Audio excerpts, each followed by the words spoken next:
Apakah kita bisa mencabut laporan di kepolisian? Kemudian apakah ada biaya yang harus kita bayarkan ketika mencabut laporan ini?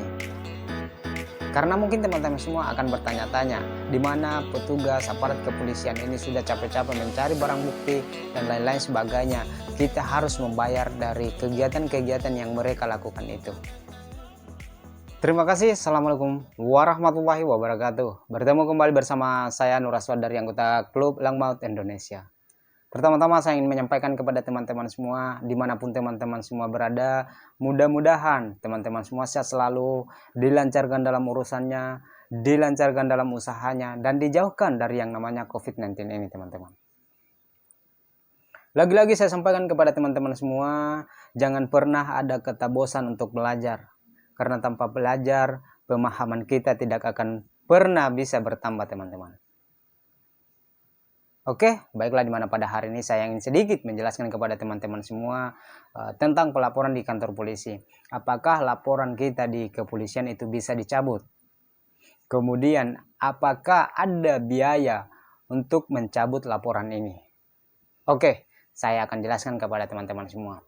Dimana di dalam peraturan, di dalam pasal 75 KUH pidana menjelaskan bahwa orang yang mengajukan pengaduan berhak menarik kembali dalam waktu 3 bulan setelah pengajuan diajukan. Jadi jelas dikatakan bahwa orang yang mengajukan pengaduan berhak menarik kembali, berhak mencabut kembali laporannya dalam waktu.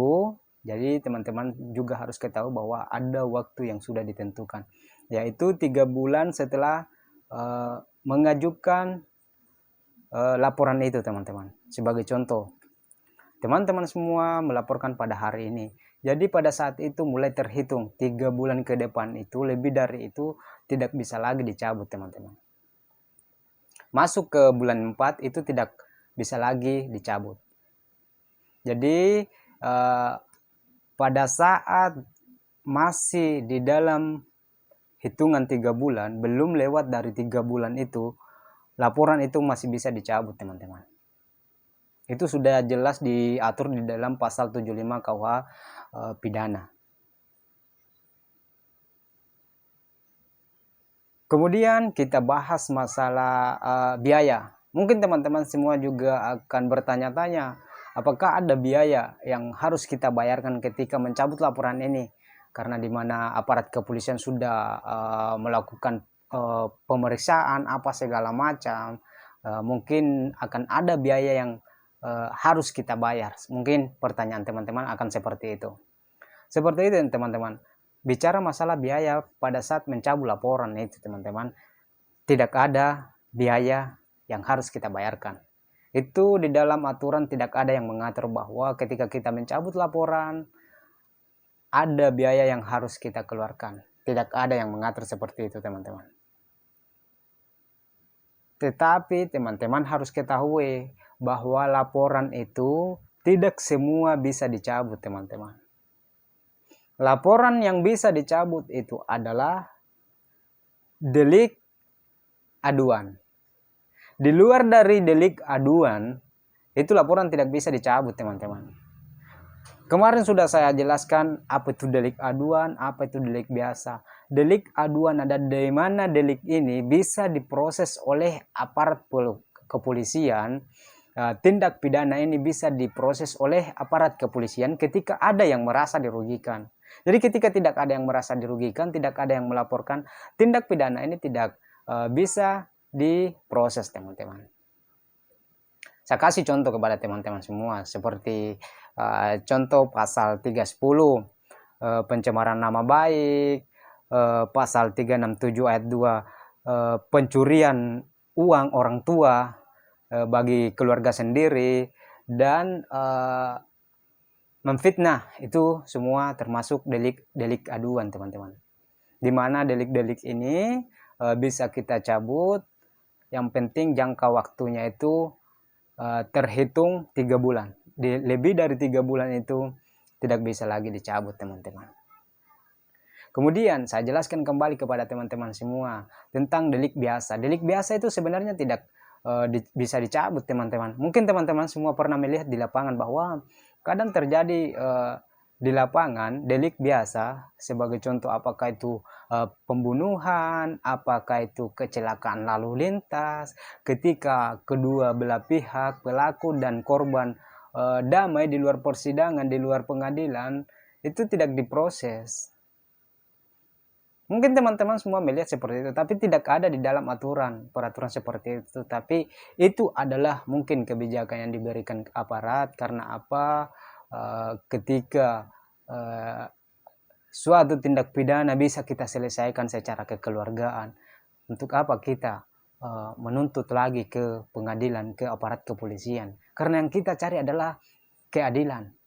Ketika kita sudah dapat keadilan di luar persidangan, untuk apa lagi kita tuntut ke jalur hukum? Seperti itu teman-teman. Tapi teman-teman harus ketahui bahwa laporan teman-teman itu bukannya dicabut, tidak dicabut, tetapi laporan teman-teman semua itu didiamkan. Lagi-lagi saya katakan, laporan teman-teman semua itu tidak dicabut, tetapi laporan itu didiamkan. Kemudian teman-teman harus ketahui bahwa laporan-laporan seperti itu, laporan tindak pidana itu ada masa waktunya teman-teman. Ketika lebih atau lewat dari waktu yang sudah ditetapkan itu, yang nantinya dianggap kadaluarsa dan akan di SP3. Kemudian saya akan jelaskan kepada teman-teman semua bahwa SP3 itu adalah surat perintah pemberhentian penyidikan. Seperti itu teman-teman. Kalau ada tindak pidana yang termasuk delik biasa, itu sebenarnya itu laporan kalian itu kalau tidak diproses karena ada damai di luar persidangan, itu didiamkan aja teman-teman, yang nantinya dianggap kadaluarsa dan di SP3. Seperti itu teman-teman. Jadi teman-teman harus ketahui itu semua teman-teman. Jadi mungkin teman-teman sudah bisa mengerti apa itu delik biasa, apa itu delik aduan, kemudian apakah kita bisa mencabut laporan di kepolisian. Seperti yang tadi sudah saya sampaikan kepada teman-teman semua bahwa laporan bisa dicabut asalkan laporan itu termasuk delik aduan. Kalau di luar dari delik aduan, yaitu delik biasa, itu tidak bisa dicabut teman-teman. Kemudian bicara masalah biaya untuk mencabut laporan itu tidak ada teman-teman. Sampai sekarang tidak ada di dalam aturan undang-undang yang mengatur bahwa ketika kita mencabut laporan akan ada biaya yang kita laporkan, karena di mana aparat kepolisian sudah capek-capek mencari si pelaku, mencari bukti-bukti dan lain-lain sebagainya. Mungkin teman-teman berpikiran seperti itu, tetapi di dalam aturan tidak diatur bahwa kita harus membayar semua itu, karena itu adalah tugas penegak hukum, di mana mereka akan mencari, memproses ketika ada tindak pidana. Itu sudah tugas mereka teman-teman. Tetapi lagi-lagi ketika ada yang terjadi di lapangan teman-teman, itu adalah oknum. Dan teman-teman juga harus ketahui, disinilah